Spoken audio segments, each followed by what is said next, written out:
Up next on U.S. Bank Business Watch, presented by the Business Courier, Cincinnati Mayor John Cranley is keeping a campaign promise to the minority community. We'll tell you why it benefits the entire community. Meet the new man in town who's leading Cincinnati's economic inclusion efforts. And a new distillery is now open in Ludlow. Its owners bring a different mentality to the business. U.S. Bank Business Watch is next.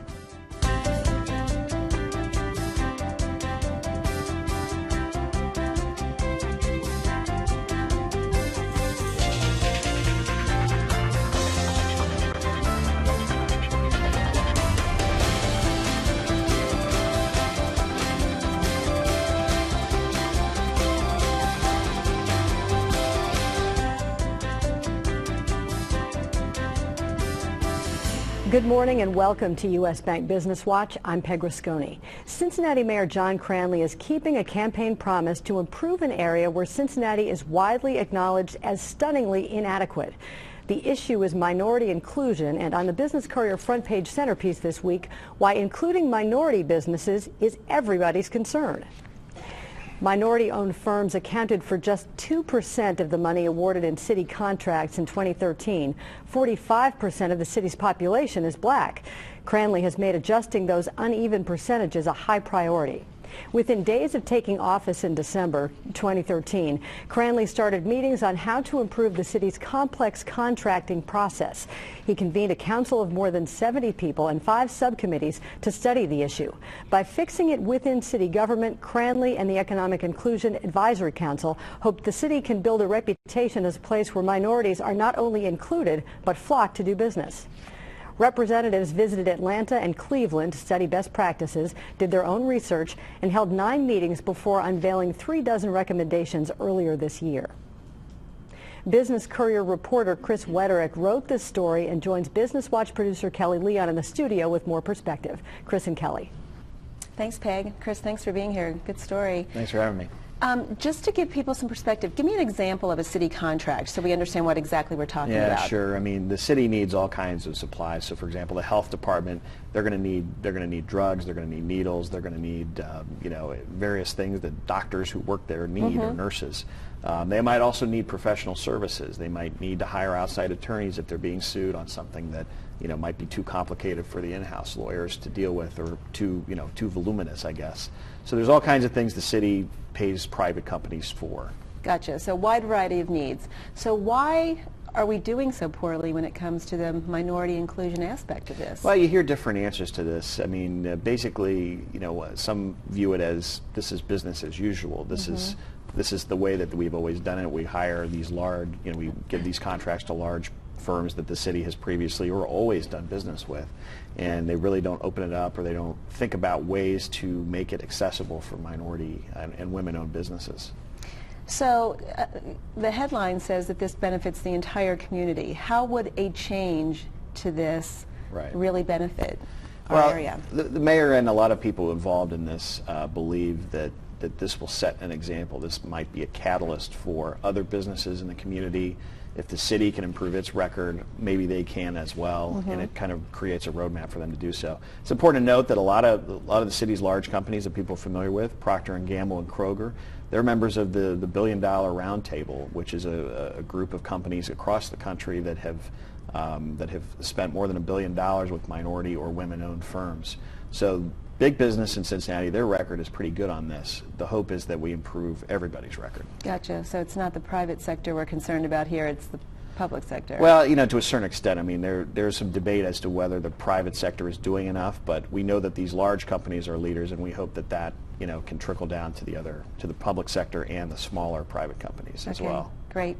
Thanks for being here. Read the full article in the print edition. Peg, back to you. All right, Kelly and Chris, thank you. Many of the Economic Inclusion Advisory Council's recommendations are focused on forcing policy change and outreach within city government. That work will be led by Thomas Courier, who joined the city in February as director of the Department of Economic Inclusion. Courier said he was set to retire when city manager Harry Black made the call for him to come to Cincinnati. It was an offer he couldn't refuse.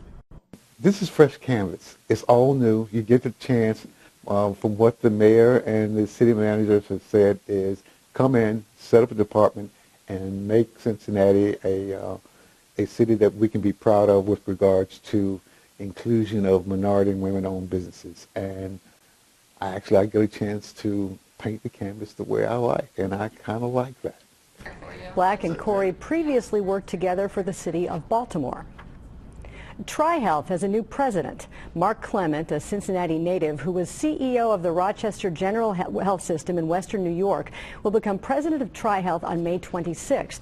He will report directly to CEO John Prout, who is delegating some of his current duties to Clement. TriHealth includes 4 hospitals and nearly 12,000 employees and has annual operating revenue of $1.8 billion. TriHealth officials say this is not a succession plan, but rather a response to the system's rapid expansion. There are reports Procter & Gamble CEO A.G. Lafley could be preparing to leave the consumer goods company as early as this summer. Senior executives at P&G and Lafley himself have made comments alluding to the fact that Lafley is preparing to step down and hand his role to an internal successor, while possibly remaining chairman to help smooth the transition. David Taylor, who recently expanded his responsibilities at P&G from Group President of Global Health and Grooming to include the beauty business, is widely expected to be the hand-picked candidate to fill Lafley's job. He is currently responsible for businesses that make up close to half of the company's sales and profits. And another P&G alum is leaving his current job as head of the Brandery, a nationally renowned startup accelerator. Mike Bott has led the Brandery for the last 3 years, the first full-time leader of the organization. He left last week to join Blue Chip Venture Company, which has invested more than $1 billion in 170 companies in its 25-year history in Cincinnati. To find out what Bott is most proud of during his time with the Brandery and what he's looking forward to as he moves on, be sure to see his Q&A in the print edition. The cost of pausing the Cincinnati streetcar project for nearly 3 weeks in December of 2013 could exceed $2 million, depending on what kind of deal the city can strike with its consultant on the manufacturing of streetcar vehicles. Under questioning from Council's Transportation Committee, the city's streetcar team said it is negotiating an overrun payment to its consultant where the vehicles are being made. The vehicles will be delayed 6 months from the original schedule. The streetcar team's conservative estimate is the consultant could be owed $1 million, but it is continuing to negotiate that amount. Inefficiency entered the picture as soon as the delay happened. CAF canceled their or put on hold all their sub-suppliers, all of their workers. They shifted production. They really didn't think we were going to come back to them and continue the project. They thought the project was dead. The city has already spent an additional $1 million because of City Council's decision to delay that project. Find a way to get to Ludlow if you want to get to Cincinnati's newest distillery. 2 local guys who met as freshmen at Connor High School in Hebron opened the distillery yesterday. Second Sight Spirits is a fortune-telling themed distillery that produces white rum. The owners are former Cirque du Soleil alums who ran a props department for the show. And eventually we had the opportunity to work in Las Vegas with Cirque du Soleil. During that time, we met a craft distiller named George. He opened up the Las Vegas distillery, and we ran about a year with him and fell in love with it and decided to come back home and start distilling. Wagner and co-owner Rick Couch say they plan to expand to gin, aged rum, and brandies, and Applejack. Cincinnati Reds COO Phil Castellini says look for the extravagant red carpet parade of Major League Baseball's top players to have a Cincinnati twist when the MLB All-Star Game comes to Cincinnati in July. Castellini told members of the Northern Kentucky Tri-County Economic Development Corporation that there are plans to make it look more like this, Cincinnati's opening day parade. Major League Baseball launched the red carpet parade a few years ago as a way for fans to catch a glimpse as players ride through the streets from their hotel to the ballpark. Castellini said the Reds will add things like floats and music to the red carpet parade that takes place July 14th, just before the game. The mile-long parade will start in front of the Westin Hotel where the players will stay. A baseball fashion craze is capturing national attention, and it started right here in Cincinnati. Lacelets are handmade bracelets made from genuine baseball glove laces and printed with a name or a quote. They're the brainchild of sisters Alexis Rosenbaum and Hannah King, who run the business from Loveland. Sales started in 2013 after Alexis gave the bracelets as gifts. She's the wife of Red Sox pitcher Danny Rosenbaum. We have players all over the country and on every team, probably in every organization, wearing a lacelet. Brandon Phillips has one, and so does Todd Frazier and his son Blake. The sisters have recently completed a successful Kickstarter campaign to take the business to the next step, warehouse space and a laser engraver. Up next on U.S. Bank Business Watch, lights, camera, action. Once again in the Tri-State, we'll tell you what movie stars are coming and when they start shooting. And this former home for homeless women is being repurposed for an upscale clientele.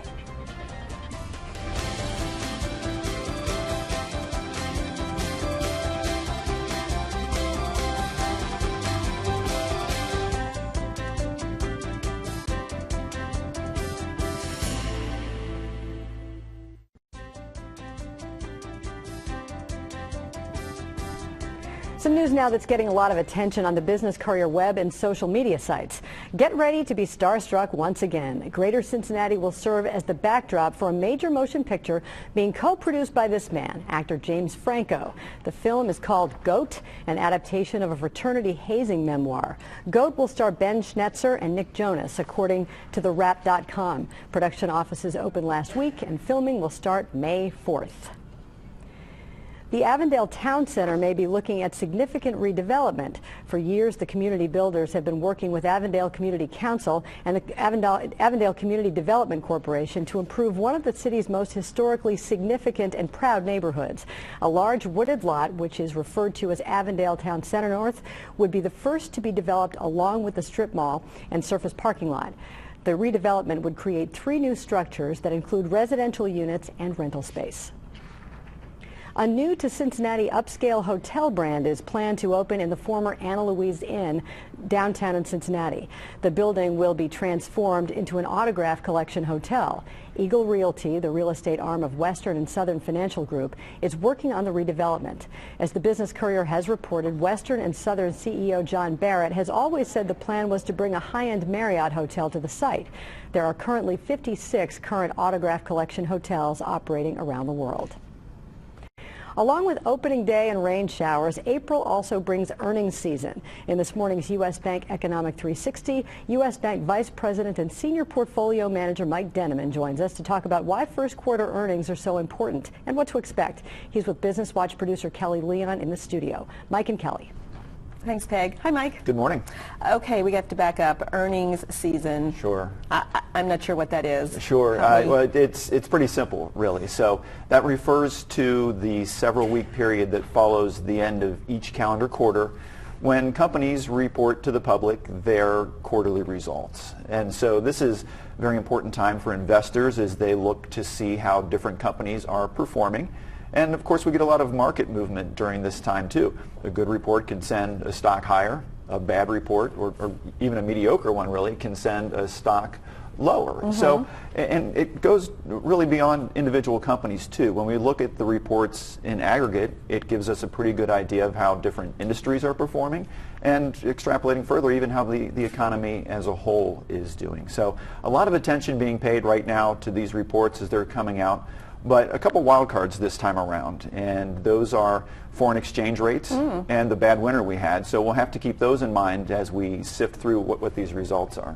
All right, well, let's start with foreign exchange rates. What kind of impact will they have? Sure. So, in a global economy, exchange rates are a pretty big deal. And what we saw starting late last year and in the beginning of this year was that there were pretty significant and sudden movements in the strength of the dollar. And so this presents some unique challenges. Many large U.S. companies, despite being based here in the U.S., do the majority of their business overseas. So fluctuations in that exchange rate can really have an impact on their earnings. In fact, we got a taste of this earlier this year when P&G came out and said they were already seeing a negative impact to their earnings because of the stronger dollar. So I think we're going to hear that a lot more frequently now that companies are reporting their first quarter earnings. The silver lining is that companies can adjust to that, and usually pretty quickly. So going forward, it might not be such a hurdle, but for this quarter, I think we're going to hear a lot of it really holding back what companies were able to do. Okay, and then the second factor you mentioned was weather. Weather, yeah. What a wonderful winter we had. Exactly, no doubt. So this is actually kind of a replay of what we saw this time last year. So we've had a couple bad winters in a row now, and when the weather's bad, people don't shop. They don't buy new houses. They don't buy new cars. Transportation slows down. Factory production slows. So, if the consumer's not spending, the economy suffers. And what we saw last year and expect to see again this year is companies saying, hey, especially if we're consumer-oriented, the consumer wasn't spending. That puts a real dent in our quarterly results. So there's a silver lining here too, and that is that last year we saw that the business activity that declined in the first quarter because of weather, it wasn't lost, it was just deferred or postponed. So that once the snow melted and spring came, that business activity picked up again very sharply. So we're likely to see that impact earnings for the first quarter, but hopefully we get a nice rebound for the second. So the weather's getting nicer. Get out there and spend. Exactly. Is that your... Buy that new house. Buy that new car. Right. There you go. All right, Mike, thank you. We appreciate you. We appreciate U.S. Bank. Peg, back to you. All right, I'll never look at winter weather the same. Thank you, Mike and Kelly. Well, still to come on U.S. Bank Business Watch, matching startups with big business, how it can be a match made in Cincinnati. And congratulations to Melissa Newman, Executive Director of Southwest Ohio Juvenile Diabetes Research Foundation and adjunct professor at the University of Cincinnati, another of our 40 under 40 honorees.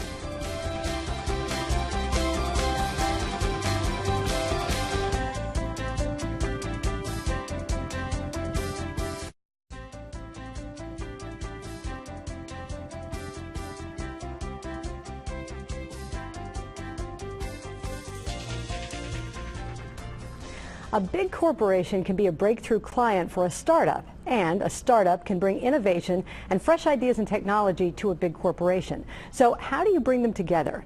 Innovation Exchange is an event that matches some of the country's best startups with Cincinnati's finest Fortune 500 and mid-cap companies. It happens on April 30th and is presented by Centrifuge. Katie Austin is Director of Customer Connections at Centrifuge. Jeff Carr is Executive in Residence. They joined Business Courier publisher Jamie Smith in the studio to tell us about this very dynamic conference in this morning's Business Insight. Thanks, Peg. Katie and Jeff, thanks for being here today. Yeah.